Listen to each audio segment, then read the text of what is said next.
اور اس میں کوئی شک نہیں کہ بریلویوں میں سعید اسد سے بڑا مناظر کوئی بھی نہیں، اس میں کوئی شک نہیں ہے۔ بریلوی طبقہ میں ان کا یہ مناظر ہے جس میں جو خصوصیت ہو ہم مد مقابل ہو کے بھی مانتے۔ بریلویوں کا مناظر سعید اسد تھا اور مماتیوں کا مناظر احمد سعید چتروڑی تھا۔ اب چتروڑی کا مناظرہ طے تھا اور عین موقع پہ چتروڑی سے مناظرہ کرانے کی بجائے مماتیوں نے کھڑا کر دیا مولانا یونس نعمانی کو۔ اب احمد اس نے سعید اسد نے کہا بھی مناظرہ تو علامہ صاحب سے تھا، انہیں کیوں نہ مناظرہ کریں، یہ کیوں نہیں کرتے؟ مولانا یونس نعمانی صاحب کہنے لگے اگر ہم ان کو مناظرے میں کھڑا کر دیتے، ہمیں پتہ تھا کہ تو نے دوڑ جانا ہے شکست کے ڈر سے، اس لیے ان کی بجائے مناظرہ میں نے شروع کیا ہے۔ مولوی سعید اسد بھی کھراٹ آدمی ہے، اس نے کہا اللہ کے نبی کے بارے میں ہم کہہ دیں کہ پتہ ہے تو آپ کہتے ہیں علم غیب ہے اور شرک ہے، اور میرے بارے میں پتہ ہے تو یہ علم غیب نہیں ہے۔ نہیں سمجھ آ گئی؟ ہم اللہ کے نبی کے بارے میں کہتے ہیں ان کو پتہ ہے تو آپ کہتے ہیں علم غیب اور شرک ہے، اور آپ ابھی فرما رہے ہیں کہ تجھے پتہ تھا کہ اس نے جیت جانا ہے اور بڑا مناظر ہے، ہم نے اس لیے خود کھڑے ہوئے ان کو کھڑا نہیں کیا تو دوڑ نہ جائے، تو یہ علم غیب نہیں ہے، یہ بات میں کروں تو مشرک اور آپ کرو تو موحد کیسے ہیں؟ ذرا علامہ صاحب کو کھڑا کریں۔ بات سمجھ دو؟ رگڑا اس نے اچھا خاصا لگایا، لیکن یہ بھی ڈھیٹ ہونے میں ماہر ہے۔ انہوں نے کہا نہیں خیر چلیں، مناظرہ شروع ہو گیا۔ اب جو بات میں سنانے لگا ہوں، ان کو جس اشکال پہ بڑا ناز ہے نا وہ میں نے سارا صاف کر دیا ہے اگر آپ کے ذہن میں بات آئے تو، لیکن مولوی سعید نے ان کو کیسے رگڑا لگایا۔ مولانا یونس نعمانی کہنے لگے آپ یہ بتاؤ اللہ کے نبی قبر میں زندہ ہیں تو کیفیت کیا ہے، دخول روح ہے یا اتصال روح ہے؟ یہ آپ کو بھی کہیں گے، لکھ کر دو، لکھ کر دو، دخول روح ہے یا اتصال روح ہے، لکھ کر دو۔ اور آدمی سمجھتا ہے کہ بہت بڑی بات اس نے کی ہے، بہت بڑی بات کی ہے۔ وہ مولوی سعید اسد ان کو کہنے لگا، اس نے کہا مولانا میرا آپ سے مناظرہ حضور کی حیات پر ہے، حیات کی کیفیت پر نہیں ہے۔ میرا آپ سے مناظرہ حضور کی حیات پر ہے، حیات کی کیفیت پر ہے۔ آپ مجھے لکھ دیں کہ حضور پاک قبر میں زندہ ہے، یہ مناظرہ ختم، پھر میں کیفیت لکھ دوں، مناظرہ اس پہ شروع کر دیتے۔ اور میرا اور تمہارا جھگڑا تو حضور کی حیات پر ہے، تو بحث کیفیت پہ کرتا ہے، حیات مان لے میں کیفیت پہ بات شروع کرتا ہوں، اور جب تک تو حیات نہیں مانے گا میں کیفیت پہ بات نہیں شروع کروں گا۔ بات ٹھیک تھی نا اس کی؟ ایسی دلائی کی نا، پھر چھوڑ کے پھر دلائل پہ شروع ہو گئے۔ اس نے کہا وہ کیفیت والی بات ختم ہوگی، اب مجھ سے کیوں نہیں پوچھتا تو کیفیت؟ اللہ ہمیں بات سمجھنے کی توفیق عطا فرمائے۔ مناظر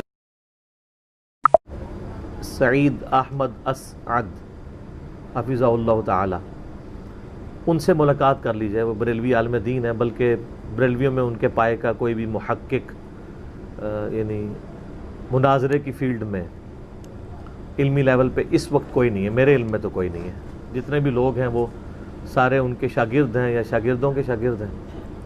تو سعید اسد صاحب کو میں یعنی آپ سمجھ لیں اپنی ینگ ایج سے ایف ایس سی لیول پہ ہی 1994 میں نے ایف ایس سی کی، ہم اس وقت سے ان کو سن رہے ہیں۔ چونکہ سعید اسد صاحب کا پیر خانہ جو ہے وہ جہلم میں ہے، کالا دہ، جو کوٹلی میں جو بڑے بزرگ تھے محمد صادق صاحب وہ فوت ہو چکے ہیں، ادھر سے وہاں شفٹ ہو گئے تھے، لیکن ان کے باوجداد یہیں پہ انہوں نے قبریں شفٹ کر کے ان کا مزار بنائے ہوئے تھے۔ تو چونکہ ان کے ساتھ بھی تعلق تھا میرا کافی عرصہ رہا، جب تک حاجی پیر صاحب زندہ تھے، بعمل انسان تھے۔ باقی ہمیں عقائد کا اختلاف اپنی جگہ، بل میں نے اپنی زندگی میں کوئی پیر اتنا منکسر المزاج اور مشہوری اور فیم سے بھاگنے والا اور شریعت کے اوپر آخری درجے میں عمل کرنے کی کوشش والا نہیں دیکھا۔ اس زمانے میں بھی جس بندے کے 5 بچے فجر کی نماز میں پہلی صف میں نماز پڑھ رہے ہوں اور وہ پیر ہو اور خود بھی وہ پڑھ رہا ہو تو بڑی بات ہے۔ آج کل کدھر لوگ یہ نماز پڑھتے ہیں، فجر کی نماز بھی چیک ہوتا ہے۔ حاجی پیر صاحب کو تو میں نے بڑا یعنی کلوزلی آبزرو کیا ہے، 1994 سے لے کے آلموسٹ آپ سمجھ لیں 2004-5 تک 7 تک آلموسٹ۔ ہم یہاں سے جہلم شہر کے قریب ہی وہ گاؤں ہیں کالا دے جہاں پہ جمعہ پڑھنے جایا کرتے تھے۔ پھر ہمارے محلے کی جو مسجد ہے دارالعلوم وہ ان کے انڈر آ گئی، تو وہاں پہ انہوں نے اپنے قریبی رشتہ دار تھے حسنات صاحب، ان کے بھانجے، ان کو چھوڑ دیا۔ تو چونکہ سعید اسد صاحب کا پیر خانہ جہلم ہے، ان کے والد صاحب جو تھے نا وہ مفتی محمد امین صاحب، وہ سردار صاحب کے یعنی شروع کے آپ سمجھ لیں ان کی مسجد میں امامت کرنے والے پہلے امام وہی تھے، ان کے اسٹوڈنٹ بھی۔ بیعت ان کی بار ادھر تھی، جنہوں نے آب کوثر لکھی ہے، درود شریف کے فضائل پہ بڑی مشہور کتاب ہے، یہ ان کے سب سے بڑے بیٹے ہیں سعید اسد صاحب۔ تو جیلم آیا کرتے تھے، 1994 میں ہم ان کی تقریریں سنا کرتے تھے۔ شروع میں سے ہی مناظرانہ سوچ ان کی وجہ سے بن گئی تھی، وہ تو پتہ ہی نہیں تھا کہ بعد میں ہونا کیا ہے۔ میں نے یعنی پہلی دفعہ شیخ ناصر الدین البانی کا تعارف ان سے سنا تھا، جو سعودیہ کے محدث اعظم تھے، یعنی سعودیہ میں رہے وہ، ایسے تو البانیہ کے تھے، پھر وہاں سے سعودیہ والوں نے بھی نکال دیا ان کو، لیکن آج بھی ام القریٰ یونیورسٹی مکہ میں، مدینہ یونیورسٹی میں اکثر جو ٹیچرز ہیں ان کے اسٹوڈنٹس ہیں۔